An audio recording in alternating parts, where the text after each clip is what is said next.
Hey guys, Rambo here. The DUA4 leaderboard event is finally over. There was much fun had and many tears shed. The event actually reminded me of something that happened back in college. There was a big research paper due during the middle of the term, and we were given a time window of roughly 84 hours or so to write the paper and turn it in. Some of my classmates even wrote the paper ahead of time because the professor shared the prompt with the class a few weeks in advance, but anyways, I decided to wait until late Sunday night to start writing it. And what do you know? I lost track of time and actually missed the midnight deadline. It was kind of embarrassing and all, as I was still in the middle of typing the second paragraph. Anyways, a couple days passed by. I decided to email my professor and demanded, that I really should receive an A+ for the assignment. Mind you, the same paper that I missed the deadline for and never completed. If this story sounds really dumb, it's because it is. But it's an example where we're at with the current leaderboard event discourse. Players with the mentality that they're entitled to every single reward in the game, a game that has over 1,000 rewards, many of which players will never equip or even know existed. And these rewards should be handed over on a silver platter without having to invest any time or demonstrate any skills. These players are the vocal minority. Users who complain about having to play a game in order to receive some bonus rewards for said game, or players who don't even try but really would give their best effort if not for that pesky full-time job that has them working 3 consecutive days without any time for themselves during the weekend. Leaderboard events are not perfect, but hot take, they're probably one of the better features in modern Call of Duty. I don't say that just because I dropped a humble 156 million on the forehead of everyone in my leaderboard bracket for the DUA event. Apologies to this kind gentleman who was in my bracket. No, I've been placing well in the events that I participated in, going back to Black Ops 6. Placing in the top 5 for many of these events is not particularly difficult, so long as you're a somewhat dedicated player. The type of player who these rewards are intended for. As a caveat is you kinda had to play the game. These events get the collective community and also your own smaller group of friends to compete against each other for a short period of time, incentivizing players to try modes and maps that maybe otherwise they wouldn't give a chance to. It got me to learn the Reckoning Easter egg for one of the Zombies events months ago, the same way that it got people to give DUA4 a try, and quite a few of those players even managed to beat the boss for the first time. Global leaderboards, as in the ones that have not just 30 people but millions of entries, were very important to the growth of the high round scene back in the day. Back in 2011 when I first started playing Zombies, I was a young lad back then. I didn't have much time or even the skill to get number 1 globally on, let's say, the Ascension leaderboards. But despite that, part of my internet routine back then was loading up the Xbox 360 and checking the Black Ops 1 leaderboards to see if there were any new entries on the front page for each map. It was always fun to monitor and kind of think to yourself, hey, it'd be nice if I could be on the top of a board like this one day. And for those who know the history of my channel, obviously we've had our fair share of top ranks and moments of recognition throughout our years on DUA. And not that it's anything too special, but not everybody gets to experience that. And that's where these event leaderboards really have an opportunity to shine. This is a chance to be rank 1, or even top 5 or 10, out of 30 random players. Something that's always possible with a little time and dedication. I know, those are 2 dirty words in the community. So that's kind of high-level rambling on the leaderboard events in general. Now let's narrow in on the DUA event specifically. What went well? What could have been improved? And what are some of the flat-out dumbest things I've heard during the weekend?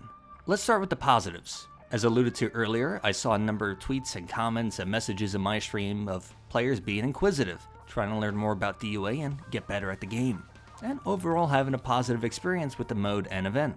That's probably the number 1 goal for an event like this one. Bring people in to play the mode who wouldn't give it a try otherwise, or maybe didn't even know it existed. Maybe have them come back to the mode down the line and grow this small community. Another positive, and this is a bit anecdotal, but I didn't see anyone in my Discord complaining about crashing during the event. I played a number of matches myself during the weekend, and during those dozens of hours, nobody in any of my matches disconnected at any point. Another positive, there were no major exploits that were abused, at least as far as I could discern. The only thing ever so slightly cheesy that did work is any save file from before the event could be loaded during the event and would end up tracking on the leaderboard once you either quit or game overed. To give an example of how this might have worked, I uploaded a solo flawless playthrough on YouTube a couple weeks back and had about 40 million scored to around 80. I had a save file for that match that I could have loaded whenever the event dropped, then I could have game overed or quit the match, and I would instantly have placed rank number 1 on my leaderboard, and probably would have stayed there for just playing 1 minute during the event. Obviously pretty silly. For the record, I did not end up doing this, but the thing is, anybody who had the forethought to have such a save file or the skill to reach a high score in that save file to begin with, was more than capable of playing a similar match, or even better, on either Thursday, Friday, Saturday, or Sunday. Anybody who might have done that for number 1 on your bracket was going to strive to be number 1 in your bracket regardless. Remember, this is high score in a single match, not high score total across multiple matches. So these few players having a quote-unquote head start is not quite the advantage as some newer players might think it is. And again, to clear up any confusion, having an active save file would not contribute your score to the leaderboard. You would have to either quit your match altogether or game over in order for your score to register, which a lot of people did not pick up on.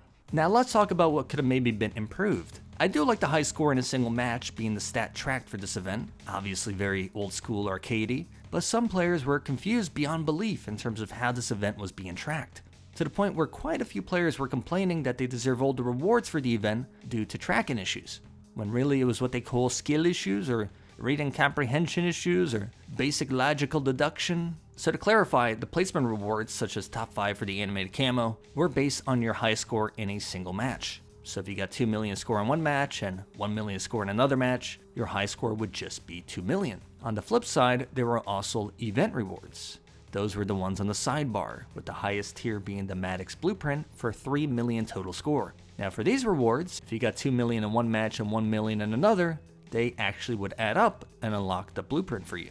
I could see how there was some slight confusion, but to be fair, Treyarch did post a blog back in January where they stated it was high score in a single match, as both the Mars Survival and DOA leaderboard events were slated to try a different leaderboard format and not be a cumulative stat. Additionally, I made a comprehensive guide before the event started where I explicitly stated towards the beginning of the video that it was high score for a single match. If you're participating in an event for DOA and ain't looking up tips and tricks from the MOZ project, well, you're already 3 steps behind. And then finally, on the note of high score in a single match, if you keep playing matches and you notice it's not adding your score together, if I were in your shoes, I would suspect that maybe it was just tracking the highest score in a single match, rather than automatically assuming that the event is broken or bugged and that I deserve all the rewards. Or maybe I would go online and ask in the YouTube comment sections or Reddit posts or so on and so forth, and some people did do that. What I'm trying to say here is I would take some initiative to figure it out during the 4-day window of the event, rather than waiting until after the event is over to tweet your issues. Many tweets make me believe that players placed top 10, and we're just making up things to try to get all the rewards like players got during the Mars event. And now I'm going to have a conspiracy theory that the Mars event actually didn't have tracking issues and that people just gaslit Treyarch into thinking that there were. But for DOA, a couple of extra words in the event description could have maybe cleared up this confusion. Your DOA high score in a single match determines your position on a 30-player leaderboard. That works. While we're on this page, I will mention that DOA scores do not end on the number 4 or 6, maybe on DOA 2 it would. Also, I don't want to say there should have been a calling card for getting number 1 in this event. Obviously, that would have led to more crybaby cheesing over not placing so high. But right over here is something that could certainly pass for a calling card. And it's just the DOA 4 logo over the animated DOA camo, but hey, it looks solid. I would rock that as a DOA fan. But to wrap things up here, I had a lot of fun with the event, and for those who thought their brackets were sweaty, I also compiled a top 30 list of high scores that players posted on my Discord server throughout the event weekend. We also had another 30 players or so who submitted scores as well, so thank you to everyone who engaged on the server, the live streams, and also the comment sections of the YouTube videos of mine throughout the event. The impression I get is that this is kind of a one-and-done event for DOA, especially with Treyarch changing their formats for leaderboard events in the future. I actually think the DOA leaderboard event is a little lucky to sneak in towards the beginning of the life cycle of BO7, because obviously there's a bit of an outcry on Twitter and Reddit and online forums, and not that that's representative of the entire player base, and I think a lot of it is kind of over the top for no good reason. But hey, the fact that we even got an event for a mode like DOA 4 is something that a lot of players wouldn't have believed a few months ago. And for that, I'm happy to see the mode kind of be in the limelight for a few days, even if half of those players were crying and complaining and calling cheats on somebody who had 6 million score. Put together some highlights as well from the event if you guys want to check it out. 32 minutes of highlights from high round matches that I played, and also a public match for the ages. If you enjoyed the video, drop a like. Let me know your thoughts on the DOA 4 leaderboard event and leaderboard events in general in the comment section below. See you guys around. Peace and love.